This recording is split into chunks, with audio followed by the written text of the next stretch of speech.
السلام عليكم متابعي قناه نيفير نورا، مرحبا بكم في فيديو جديد. كنتمنى كلكم تكونوا بخير وعلى خير وبصحه جيده. في هذا الفيديو تاع اليوم كنقترح عليكم لي غافيولي اللي مصيبين في الدار، ما مشريينش كما كتعرفوا، فهما كيتباعوا في لي سوبر مارشي غاليين، فممكن انكم تحضروهم في الدار ويجيو رائعين وحسن كاع من اللي كيتباعوا، كيجيو على هذا الشكل هذا. فإلا عجبكم الفيديو تاع اليوم تبعوا معايا الفيديو حتى الاخر، وما تنسوناش من اللايك وبارطاجيو مع الاهل والاحباب باش يوصلكم كل ما هو جديد. على بركه الله نشوفوا المقادير التاليه. بالنسبه لي بات العجين غنحتاجوا لها كل 100 غرام ديال الفرينه كنديروا فيها بيضه، كل 100 غرام كنديروا فيها بيضه. عندي هنا 500 غرام ديال الفرينه، عندي هنا 5 البيضات. هذه هي القاعده ديال لي بات، 500 غرام 5 البيضات، في كل 100 غرام كنديروا بيضه واحده. هذه القاعده ديال لي بات اولا الباستا كما كيقولوا لها لي زيطاليان. بالنسبه للحشوه غادي نحتاج ليها هنايا عندي تقريبا 800 غرام ديال لي زيبيناغ اللي تسلقتها وعصرتها مزيان من الماء ديالها. عندي هنا الريكوتا، انا غادي نشوف واش غنستعمل وحده ولا جوج لانني عندي هنا كميه كبيره. نتوما تقدروا تجربوا تبداو ب 200 غرام ديال الدقيق مع جوج بيضات اللي يلا غادي اول مره يديرها. عندي هنايا 800 غرام كما قلت لكم ديال لي زيبيناغ، عندي واحد 250 غرام ديال الريكوتا، عندي ابزار ملح، وعندي فخوماج بارميزون. فغادي اول حاجه غنبدا بها هي انني غنشد هاد الفرينه كما كتشوفوا، غادي نوضعها هنا، غادي ندير واحد الحفره هنايا، وغادي نضع في البيض ديالي. عفوا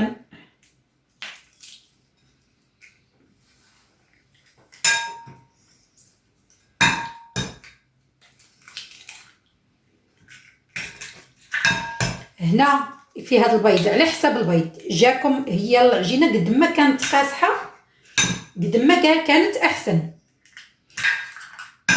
في حاله هاد درتوا الكميه البيضات كبار وجاتكم العجينه شويه جاريه، فهنايا غادي تضيفوا عليها كذلك القليل من تزيدوا الفرينه، ضروري تزيدوا الفرينه. هنا ما غنوضعوا لا ملح لا والو في هاد المرحله، ما غنديروا لا ملح لا والو.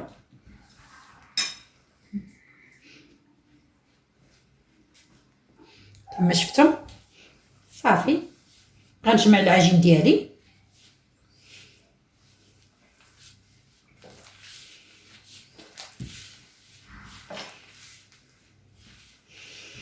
كونوا متاكدين هاد لي طارطوليني ولا كما كيقولوا لهم لي زيطاليان راه كيتباعوا في المحلات التجاريه غاليين في الثمن ديالهم، غتوجدوهم غير في الدار ديالكم وغادي تشوفوا بان النتيجه كانت احسن من لي غران مغازا. صافي انا غنجمع العجين ديالي مزيان ونرجع معكم ان شاء الله.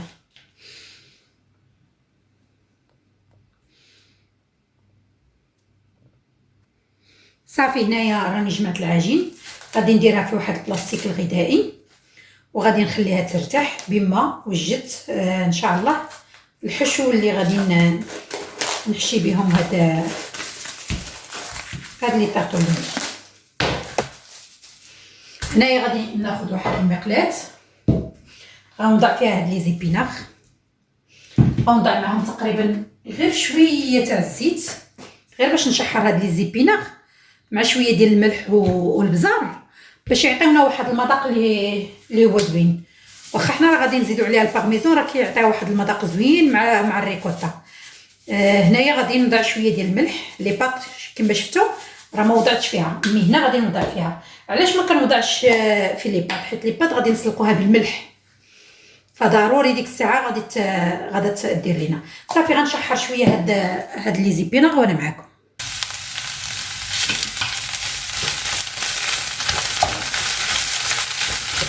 صافي هنايا راني خليته تشحر مزيان.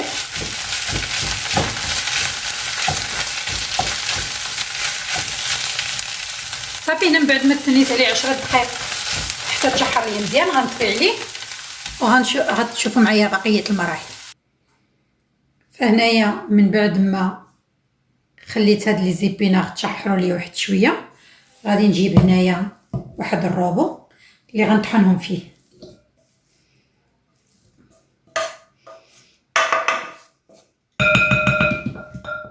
غادي نطحنهم ولكن غندير معاهم الريكوتا.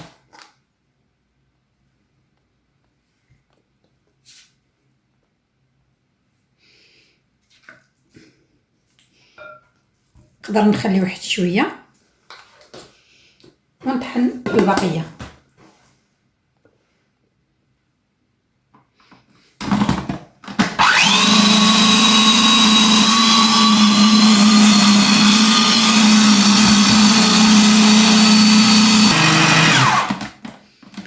صافي هنايا راني طحنته مزيان وخاصو يطحن مزيان البنات، ما خاصش يبقى فيه دوك الخيوطه نهائيا. فانا باقي عندي شي وحدين هنايا غادي نعاود نجمع هاد لي زيبيناغ ونعاود نطحنهم مره ثانيه. ضروري ما خاصش يبقاو فيهم هذوك الخيوط باش ما يمحنوكمش ملي تكونوا تخدموا. غادي نعاود نطحنهم ونرجع معكم. فصافي هنايا من بعد ما طحنته مزيان غنزيد عليها هاد الريكوتا اللي بقات وغنزيدها واحد النصف اخر ديال الريكوتا لان كيجي فيها المذاق رائع ديالها. صافي وغادي نحك هاد البارميزون. كنقويو البارميزون لانه هو اللي كيعطي هذاك المذاق اللذيذ.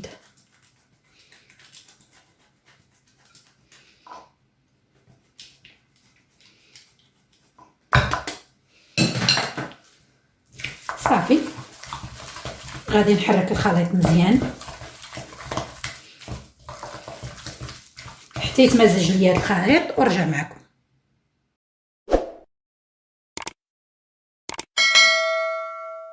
فصافي هنايا من بعد ما خليت هاد العجين ديالي ارتاحت مزيان في الثلاجه. صافي من بعد ما كنخليوها كترتاح راه كترطب شويه. صافي غنجيبها ضروري غنستعان هنا بالدقيق.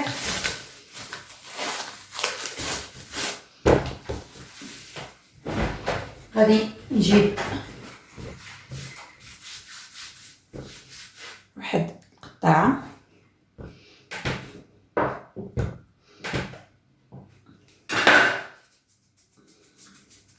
وغادا ندير لهم تقريبا بحال هكذا.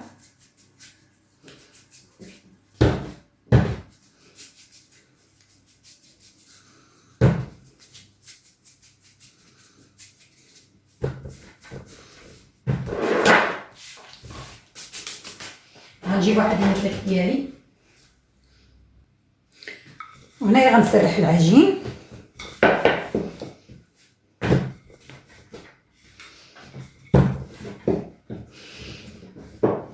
ومن بعد ان شاء الله غادي نستعنوا بهاد الاله هادي.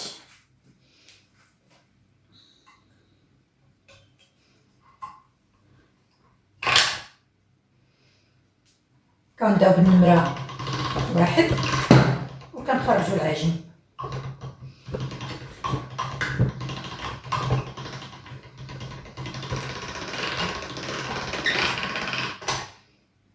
صافي هنا غادي نديرها في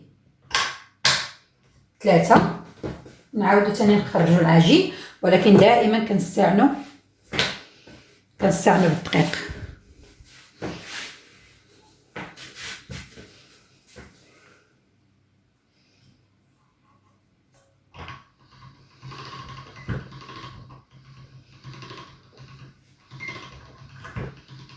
انا عندي هنا الماكينه ما عرفتش نبغى الزقه ليا في الطابله باسكو عندي الطابله ما عريضاش من تحت باش غادا تسقى.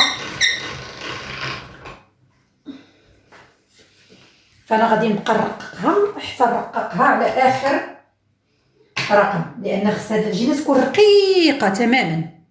هنايا راني خرجتها من نمره 7. غادي نقسم ثاني العجين على جوج وغادي نعاود نخرجها من نمره 9 لانها ضروري خصها تكون رقيقه كما قلت لكم البنات. ضروري الا ما كانتش هاد العجينه رقيقه فما غتنجحش لكم هاد الوصفه هادي. خصها ضروري تكون رقيقه. فانا غادي نخرجها. شتي يا ماما هذا؟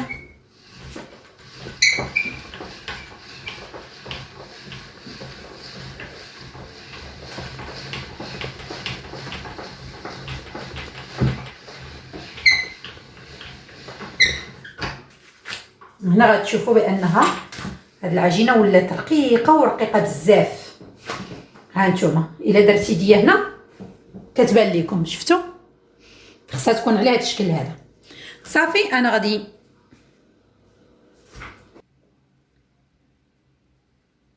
هنايا خدت واحد الطرف ديال العجين غادي نديرو مربعات صغيره على هاد الشكل.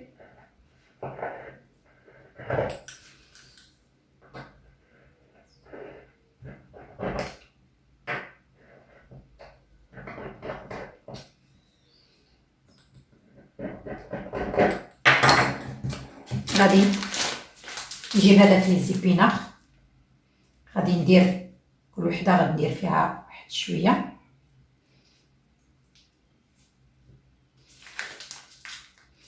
انا نخدم معكم هاد الربعه. غادي نشد هاد المربع ونجيبو لهنايا، كنسد هاد الجوانب بحال هكذا، نتمنى يكون واضح. ومن بعد كنجيب هاد الراس ونزديه مع هذا الراس هنا، وهذا كنتنيو بحال ما هكا، وكيجيونا نفس لي باط اللي كيتباعوا في لي سوبر مارشي على هذا الشكل هذا صغيورين.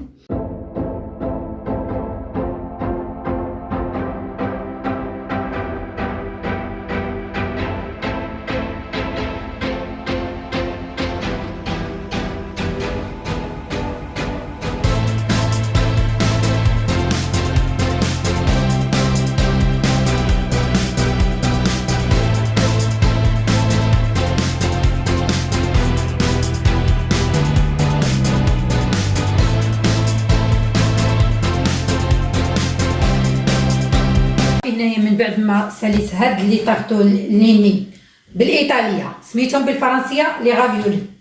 هنايا غادي ولدي ما كياكلش هادشي ديال لي زيبيناغ، فانا غادي نصايب ليه هنايا عفوا غندير لي طالياتيل هنا كما شفتوا. خصهم نديرهم شويه عراض على هذا الشكل.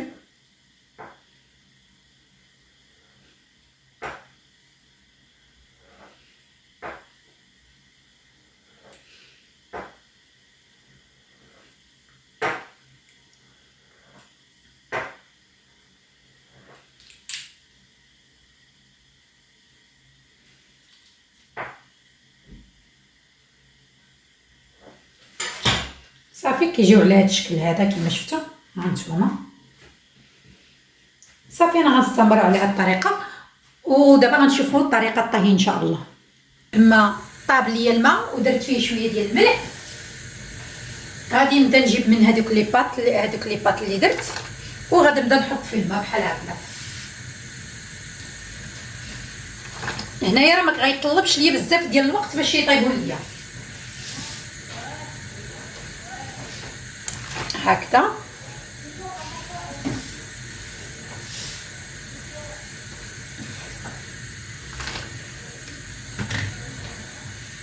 صافي غادي نتسنى عليهم تقريبا. هنايا ما غاديش ياخذوا لي بزاف تاع شي 6 دقائق حتى ل 7 دقائق ان شاء الله. هنايا ما حد هاد لي باط كطيب ضروري كنديروا هاد الصفايه باش تهود هاد لي باط باش طيب لينا. هنايا درت لا كريم، درت ليها شويه ديال البزار، غنزيدها شويه ديال الملح، وغادي نضيف ليها شويه ديال الماء من هذا ديال لي بات.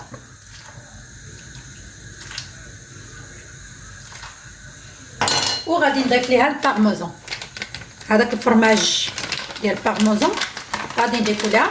انا عندي هنا محكوك غنضيفو بحال هكذا، وغادي نضيف ليه كذلك عندي هنايا شويه تاع الكركاع، غادي نهرسو بيديا بحال هكذا، وغادي نضيفو هنايا.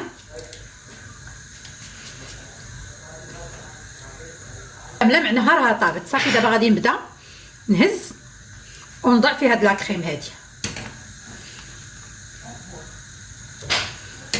كما كتشوفوا.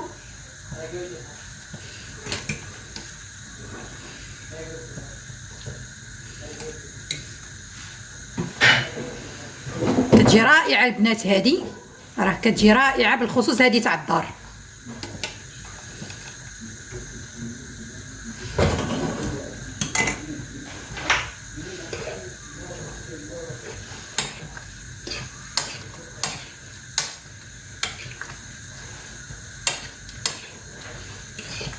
صافي. هنايا كذلك غنزيد عليها واحد الرشه تاع البارميزون اخرى. المهم نتوما داكشي اللي عندكم. وغنزيد عليها كذلك واحد الرشه ديال الكركاع من الفوق هكذا. لكن ما شفتوا انا راه الكاميرا شويه بعيده عليكم، كيجي على هذا الشكل هذا. فكنتمنى البنات الفيديو تاع اليوم عجبكم، وإلا عجبكم البنات ما تنساوناش من لايك وبارطاجيو مع الاهل والاحباب باش يوصلكم كل ما هو جديد. شكرا والى اللقاء في وصفه اخرى ان شاء الله.